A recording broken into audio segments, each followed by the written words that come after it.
Razavani for IFL TV, proudly sponsored by Everlast. Back with Fabio Wardley on Zoom. Fabio, firstly, how we doing, mate? Good, good. I'm well rested, mate. I'm well rested. What about you? I feel like I've gone 12 rounds myself last night. Um, Last night, Joshua Usyk, it failed to disappoint. It was a fantastic fight. Um, what did you make of Joshua's changes, which was obvious, pressure, body, consistently with the jab, and how Usyk adapted to Joshua's changes? The word, like starting with his changes, they worked. They worked. They were working. I think that goes back to what I said in the interview we did not long ago, where I say it takes time to implement that stuff for it to be more natural, reactive, just in your head, in your brain to go. But Usyk just showed his class in learning and being that extensive amateur background of dealing with different people that do different, put him in different situations, make him work differently, and figuring that out. And then obviously, not he didn't nullify it because Joshua still got a lot of success in that, but ultimately still won the fight based off being able to kind of keep him at bay a bit in those certain situations. Do you think there was anything more Joshua could have done, or was it the fact that Usyk is just one of those special fighters? I genuinely don't think there's nothing else he could do. I think if that's probably one of the performances, even though it's a loss, I think that's one of the performances of Joshua's career. He boxed well. He was controlled. He looked comfortable. He looked like he had an air of just confidence about him. He wanted to step on the pedal. His shot selection was good. He had good reactions. He was keeping that jab straight. Everything was nice and controlled. His base, controlling the ring. He ticked a lot of boxes. A great performance from him. But Usyk is just from some sort of different planet. We saw there were times in the fight where Joshua threw 4 or 5 punch combinations, and Usyk went into a huddle. He rolled himself up. He obviously felt the body shots as well. Is it difficult? You're a heavyweight as well. I know you're a lighter heavyweight, but is it difficult for someone the size of Joshua to throw consistently 4 or 5 punch combinations?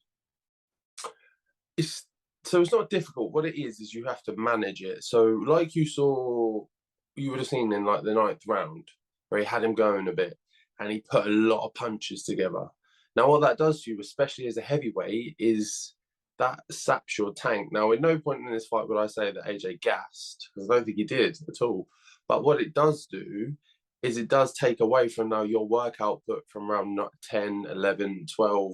And then that's how you saw Usyk pick up them back rounds, because in that ninth round where AJ was able to put them punches together, it takes a lot from you, especially someone like AJ who's very big, very muscle bound. A lot of muscle requires a lot of energy. And he probably has fucking 0.1% body fat. Like he hasn't got anything on him. So like without any fat reserves, and then for your body to go to for carbohydrates to give you energy, then you just drop and you dip, and you saw that after the ninth round. When he put in that, and without doubt, not the ninth round was his best round of the fight. When he had so much momentum going into the championship rounds, were you surprised the way Usyk came out and just took that round? No, to be honest, because I think I know what I say. I know Usyk. I know how well he would have studied Joshua, and how much it's common knowledge that he can gas, that he can drop off, and that his energy levels can go. And Usyk would have paid attention to that. He'd have gone, okay, fuck me. That ninth round was a bit terrorism, but he put a lot of work in there. So I'm tired too, but if I step on the pedal, I can now control this fight. I can control the rounds. I can control the momentum. Just if I for a round, if I just for one round, if I take the 10th and give it high pressure, for the 11th and 12th will be mine again, because I'll just be in control of the situation. And I think he's smarter enough to think about that, plan that, and obviously execute it. Fight goes 12 rounds. The judge, the ring announcer reads the first scorecard, 115, 113. What's going through your head at that time? That's what's going through my head. Fucking ridiculous. Oh, it's not ridiculous. I won't go as far as saying ridiculous, like, because obviously it is subjective. AJ did have some good moments. There were a couple of closer rounds, bit tight, so you could have.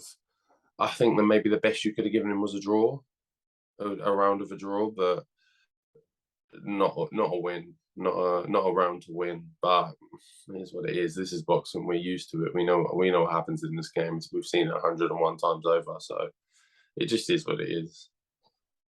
Talk to me what you thought was going through Joshua's mind after the bell. He picked up Usyk's belt, the WBA and the Ring magazine, raised him in the air, dropped him. He was then held back by his team from, don't know who he was trying to go after.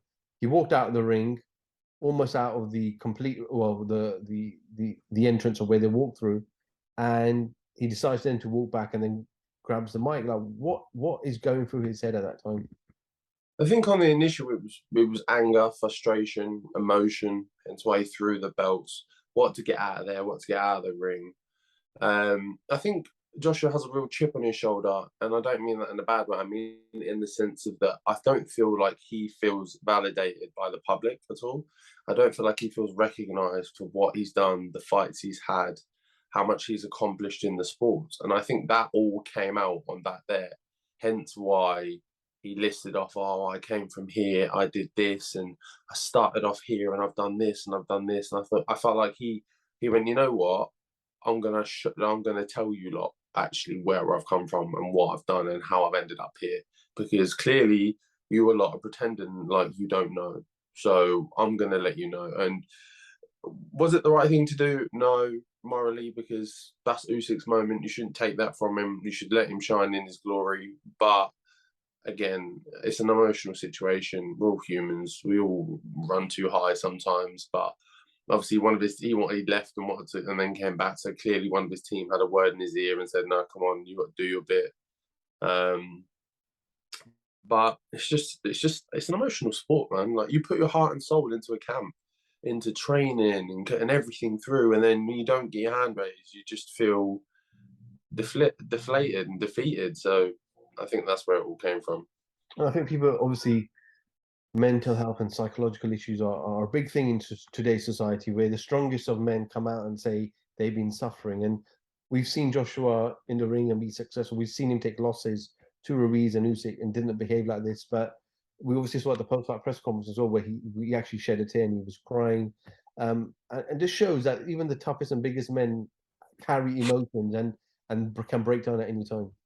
Yeah, definitely, massively, massively. Like even like, well, like even like IFL, like I did in that the podcast with Coogan and thing, and in that I got a bit emotional. I almost teared up and things. Like, don't get me wrong, we're big, tough, strong men, and in bravado situations, 9 times out of 10 we're going to come out on top. But underneath all that, there is emotion involved. There's attachment. There's a love for the sport. There's a love for what you do, your craft, and like I said, you put everything into it, and then when you don't get the reward you want, that you've worked for, and also that you feel you deserve, the other side of those emotions then come out in the disappointment, the upset. You feel like you've let people down. You feel like you're a failure, and this and that, and all sorts of different negative thoughts start coming into your head. So yeah, it's not nice to see that, but also I think it's maybe even weird to say that it's good to see that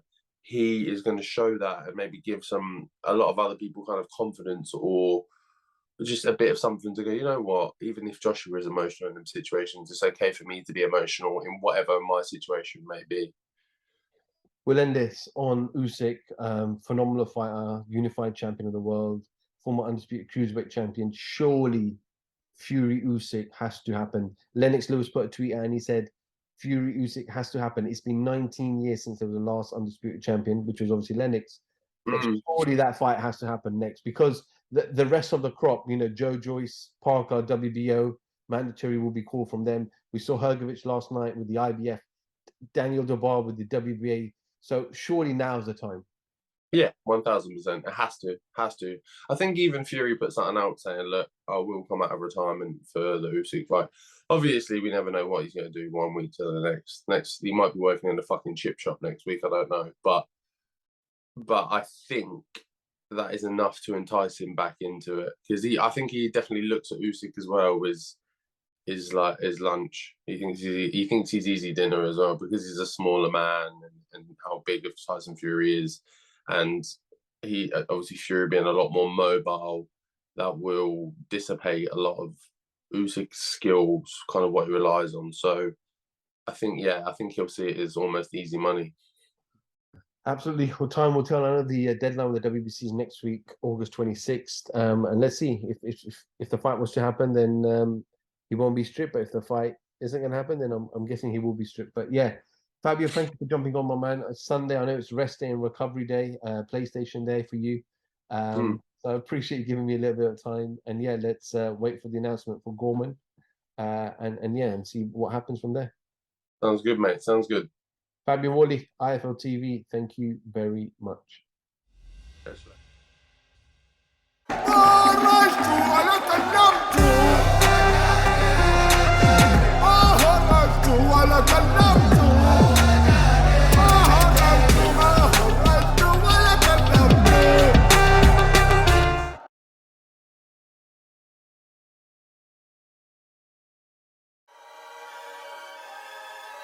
Welcome, Team Everlast, to the Team Everlast Fitness app.